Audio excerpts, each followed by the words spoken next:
Mister, பஸ்ல cigarette குடிக்கூடாது தெரியாது? Nonsense. நான்சென்ஸா? Hello, 450 450 கொடுத்து டிக்கெட் வாங்கி வந்து உட்கார்ந்திருக்கேன். நான் சிகரெட் குடிப்பேன், பிராந்தியும் குடிப்பேன், விஸ்கியும் குடிப்பேன். அத பத்தி கேட்க நீ யாருப்பா? நீ புத்தகம் படிக்கிற, நான் கட்டுறாத?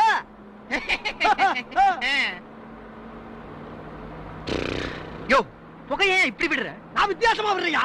நீ வேணா அவனை வாங்கி வித்தியாசமா. தேவையில்லாத பிரச்சனை தலையிடாத. ரோடு, மொழி, இனம், மலைன்னு தலையிட்டு பிச்சை எடுத்துறாத. உன் வேலை டிக்கெட் கொடுக்கறவன அதை முதல்ல பாடுறான். கேனப்படா. Right right.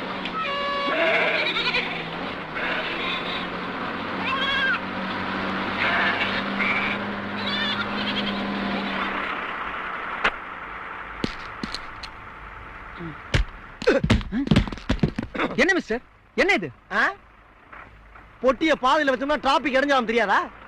450 கொடுத்து டிக்கெட் வாங்கினா எப்படி சார் உங்க தலைமையில